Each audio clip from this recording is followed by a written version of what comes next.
Roz sprang into a wild dance, her shaggy dress shaking and swooshing with each movement.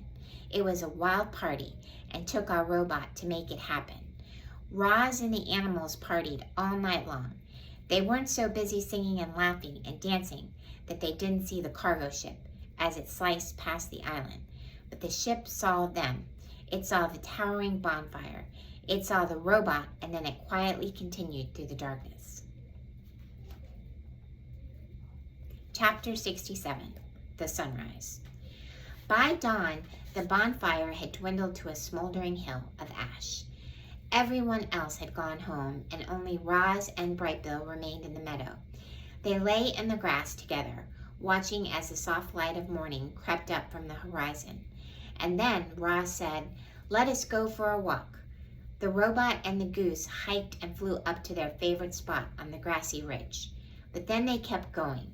They followed the ridge to the mountain and climbed all the way up to the craggy peak, just in time to see the sunrise.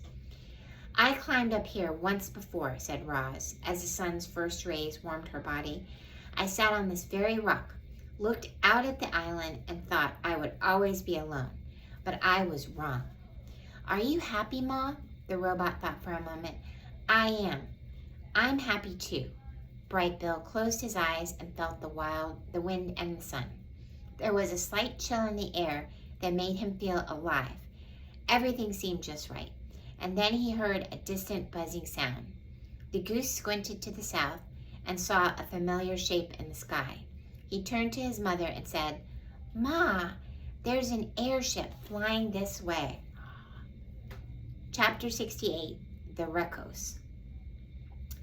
The airship approached from the south, like some giant migratory bird. The ship was a sleek white triangle with a single dark window facing forward. 3 identical robots stared out the window. The robots resembled Roz, but they were bigger and bulkier and shinier. The word Reco was lightly etched into each of their torsos, followed by their individual unit number. They were Reco 1, Reco 2, and Reco 3. The Recos flew in a low circle around the island. They saw a smoking hill of ash. They saw mysterious wooden domes. They saw 4 dead robots scattered across the shore. The airship hovered above the robot gravesite for a moment.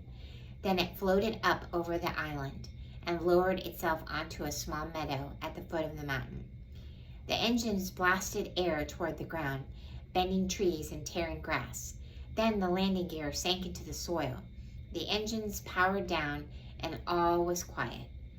A door hummed open and out stepped the Recos. They took several long strides into the meadow and stopped. A shadowy figure was lurking at the forest edge. The Recos turned and faced it.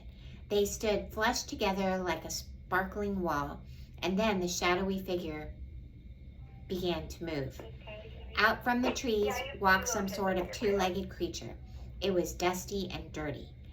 Butterflies flitted around the flowers that sprouted from its body. One of its feet was made of wood, and then the creature spoke.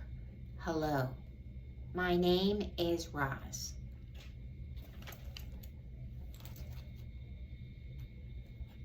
Chapter 69, The Defective Robot.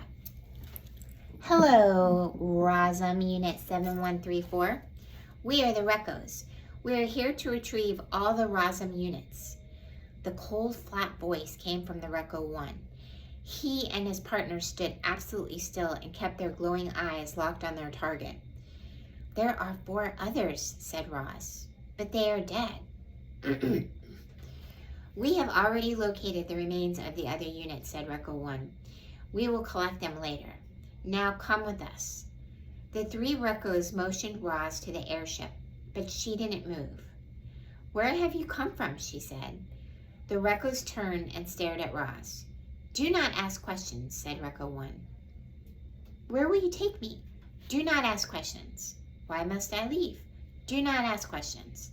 "I will not go anywhere until I get some answers." There was a brief silence as Reco 1 computed his next move, and then he began to speak. 1 year ago, a cargo ship carrying 500 Rosum units was sunk by a hurricane. 495 units have been retrieved from the ocean floor. We have come here in search of the last 5, and we have located them. Rosum Unit 7134, you are the property of Tech Lab Industries. We will return you to the factory where the makers will refurbish you and sell you to a worksite. You will then live on that worksite indefinitely. Now come with us. But I live here, said Roz. That is incorrect. Rosum Unit 7134. Any further resistance will be proof of defectiveness, and we will deactivate you. But Roz had more questions. Who are the makers? What is my purpose? Why can I not ask questions? This unit is defective, said Recco 1 to his partners. Commence deactivation. In perfect unison, the Reccos stepped toward Roz. They raised their blocky hands, ready to restrain their target, ready to shut her down with the press of a button. But a loud squawk and a streak of feathers cut them off. Stay away from my mama! Bright Bill swooped into the meadow and started hopping around, ready to defend his mother. The Reccos stopped and looked down at the goose. Of course they didn't understand his words. They heard only meaningless squawks, and then they heard their target squawking back to him. Bright Bill, get out of here, said Roz in the language of the animals. These robots are dangerous. What do they want? They want to take me away. The Reccos stared at their target, trying to understand why she was exchanging noises with a goose. And then new noises began rising up. Rustlings and shrieks echoed from the forest. Animals were gathering. Their wild voices called out to one another. Roz needs our help. These robots want to take her away. We have to do something. The uproar in the forest grew louder and louder. The Reccos peered past Roz, toward the mysterious noises, but saw only foliage. Suddenly, shadows swept across the meadow, and Bright Bill's flock dove onto the Reccos. The geese furiously flapped and pecked and wrapped their wings around the robot faces, clinging to the Reccos like feathery masks, distracting them, blinding them. Bright Bill turned to his mother. Run! Chapter 70. The hunt begins. When his flock distracted the Reccos, Bright Bill darted around behind them and desperately searched for buttons. He had once shut down his own mother with a click, and now he would do the same thing to these intruders. But he found no buttons on these robots, only smooth surfaces. Clearly, the Reccos were not designed to be shut down so easily. Giant hands swung through the air and the geese were squatted away. Loudwig was plucked by her foot and flung to the ground. She crawled into the weeds as the others scrambled up and over the trees. A quick scan by the robots revealed that Roz was gone. The 3 Reccos turned and marched back to the airship. The door hummed open and the robots disappeared inside. And when they stepped back into the meadow, each was holding a silver rifle in his hands. The hunt for Roz was on. Without speaking, the Reccos marched away from one another, fanning out in their standard search pattern. Recco 1 marched straight toward the southern tip of the island.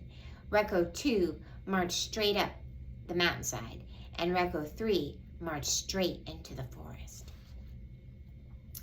What do you think is going to happen? You think they're going to find Roz? I can't wait to read chapter 71.